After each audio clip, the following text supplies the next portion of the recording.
खुलुमबाय बे समाव बड'लेण्ड इंखं टेलिभिजननि स्टुडिअ'आव आं मिथिका नार्जारि दिनै मोनाबिलिनि गाहाय रादाबफ्राव दङ। धुबुरीयाव पुलिस इनकाउन्टार सासे सुरां मोसौ फालांगिरि जखम। मस्जिदाव इमामखौ गोदोना हानानै बुथारदों। आरोबाव सासे आल्फा उदांनि सोद्रोमाया आखाइ दैखांदों। रायजोनाङै जोदाखान भुपेन हाजरिकानि 12थि बोसोर थैनाय सान फालिदों। क'च्चिआव इन्डियान नेभिनि गंसे हेलिकप्टारा गोग्लैनायाव 2 जखम। फैगौ 10 नबेम्बरसिम दिल्लीनि गुदि फरायसालिफ्रा बन्द थागोन। दानिया फैदोनि आबुं रादाबाव।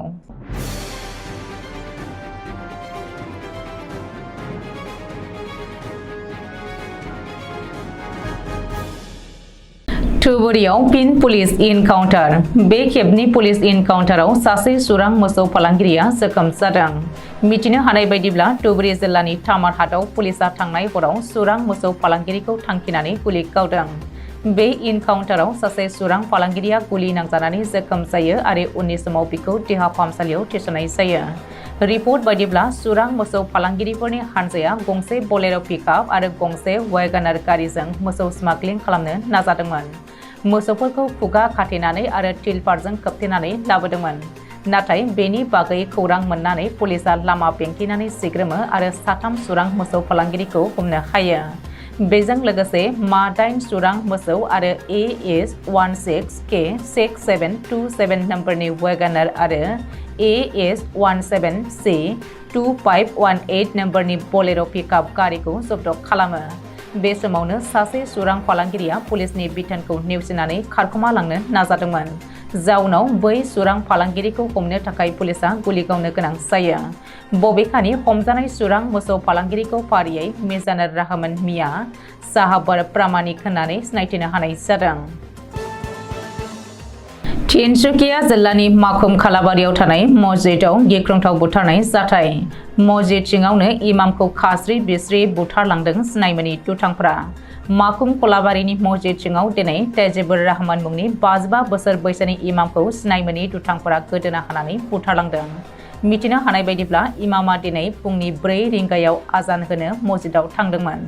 आजान होनायनि उनाव जिरायना थानाय समावनो सोरबा सिनायमोनि दुथाङा उनथिंनिफ्राय गोदोना हानानै बुथारलांदों। बबेखानि बे जाथायखौ नुनाय सुबुंफ्रा इमामखौ रैखा खालामनो नाजादोंमोनब्लाबो रैखा खालामनो हायासै होननानै सल'आव फोरमायदों।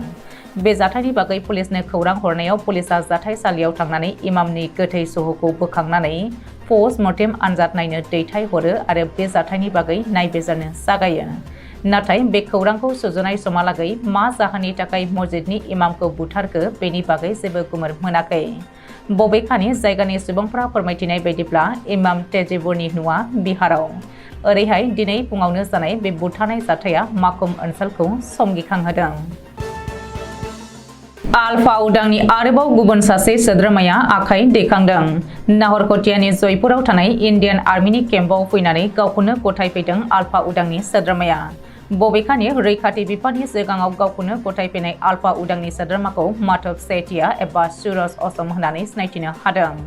माधव सेठियाया थरसे हेन्ड ग्रेनेड जमा होनानै गावखौनो रैखाथि बिफाननो गथायदों। रिपर्ट बायदिब्ला माधव सेठियानि न'आ शिबसागरनि दिसांमुगाव।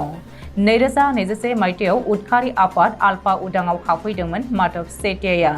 मख'नो गोनांदि थांनाय समफोराव आल्फा उदांनि गोबांसा सोद्रोमाफ्रा आखाइ दैखांबोदों।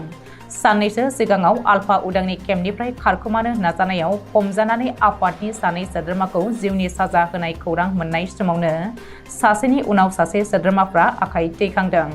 बबेखानि जिउनि साजा होजानाय आल्फा उदांनि सासे सोद्रोमानि न'खरनि सुबुङा सुलुङाव फोरमायथिनाय बायदिब्ला जाग्रा आदारनि आंखाल आरो गुबुन गुबुन जेंनानि थाखाय केडारफोरा आफादनि केम्पनिफ्राय खारखोमानो गोनां जायो। दिनै आसाम रत्न भारत रत्न सुदागोन डक्टर भुपेन हाजरिकानि 12थि बोसोर थैनाय सान। भारतनि हारिमु फोथारनि सासे जर'खा सुबुं सुदागोन डक्टर भुपेन हाजरिकाया 12 बोसोर सिगां दिनैनि सानावनो बे बुहुमनिफ्राय बिदाय लालांदोंमोन। आसाम आरो असमिया सुबुंनि गोरबोखौ सिफायनाय खौरां डक्टर भुपेन हाजरिकाया रुंसारि जानाय खौराङा 2011 मायथाइनि 5 नबेम्बर खालि मुम्बाइनि ककिलाबेन हस्पिटालनिफ्राय फैदोंमोन। मख'नो गोनांदि भारत रत्न डक्टर भुपेन हाजरिकानि 12थि बोसोर थैनाय सानखौ दिनै रायजोनाङै फालिदों आरो गेदेमा देंखोगिरि, सुजुगिरि, थुनलाइगिरिखौ गोसोखांहोदों। रायजोनाङै गुबुन गुबुन ओनसोलाव सोरखारि बेसरकारि फसंथानफोराव दिनै डक्टर भुपेन हाजरिकाखौ गोसोखांनानै बिनि सावगारियाव बिबार बावदों। रिपर्ट बायदिब्ला सिगां बोसोरफोरनि बायदिनो देग्लायबो दिगल'पुख्रिनि रुगुङाव थानाय डक्टर भुपेन हाजरिकानि मुसुखायाव आसुवा रायजो राजाफोरनि मददाव 10,000 आलारि बाथि फोजोंनानै बिबार बावगोन होननानै मिथिनो हादों। खोला भारतनि केरेला रायजोआव थानाय इन्डियान नेभिनि क'ची ट्रेनिं सेन्टाराव गंसे चेतक हेलिकप्टारा सोलोंथाइ ट्रेनिं समाव जाब्रबथाय जादों। सनिबारखालि बेलासे 2:30 रिंगायाव जानाय बे जाब्रबथायाव 2 ट्रेनिफोरा जोखोम जादों आरो आथिखालाव नेभिनि बेस हस्पिटालाव फाहामथायनि थाखाय थिसननाय जाबाय होननानै सुलुङाव फोरमायदों। 2 जोखोम जानाय ट्रेनिफोरखौ जोबोद गोब्राब हालोदाव फाहामथाय होगासिनो होननानै मिथिहोदों। 7 सुबुं जिरायनो हानाय बे चेतक हेलिकप्टारा हरखाबै टेकनिकेल जेंनानि थाखाय हरखाबै गोजौनिफ्राय गोग्लैनायाव 2 जोबोद गोब्राबै जोखोम जानायनि सायाव आथिखालाव इन्डियान नेभिआ नायबिजिरनायनि बिथोन होबाय होननानै फोरमायदों। दिल्लीनि गुबुंले आबहावाखौ नोजोर होनानै फैगौ 10 नबेम्बरसिम गुदि फरायसालिफोरखौ बन्द' फोसावदों दिल्लीनि सोलोंथाइ मन्थ्रि अतिशिया। मख'नो गोनांदि आथिखालाव दिल्लीनि आबहावा थासारिया मोजां नङा। रबिबारखालि 4थि सानावबो उखुन्दैनि खुवा खुनायाव हान्था मेलानि सायाव जोबोद गाज्रि गोहोम गोग्लैदों। गोजां बोथोर फैनायनि सिगां आथिखालाव दिल्लीनि आबहावाया जोबोद गाज्रि महर लादों। उखुन्दैनि पलुसना बांनो हमदों। गोबां गारि मटर खारनाय आरो दारिमिनारि कारखानाफोरनिफ्राय गनाय उखुन्दैफ्रा दिल्लीनि आबहावाखौ गुबुंले खालामदों। जाहोनाव थांनाय फैनाय हान्था मेलायाव गोबां बाधा गोग्लैदों। बेनिखायनो दिल्ली सोरखारनि सोलोंथाइ बिफाना साननैनि थाखाय फरायसालि एबा गासैबो सोलोंथाइ फसंथानफोरखौ बन्द' फोसावदोंमोन। गारि मटर खारनायफोराव गोबां SOP होनो गोनां जादों दिल्ली मिउनिसिपाल कर्परेसना। बेनि अनगायैबो बारनि गुबुंलेखौ रैखा खालामनो थाखाय आथिखालाव दिल्लीनि ट्राफिक पुलिसआ गोबां उखुन्दै गनाय गारिफोरखौ दिल्लीनि लामायाव खारनो होआखै आरो जुरिमानाबो फोनांदों। दिनै मोनाबिलिनि रादाबा एसेनोसै। गोजोन्थों।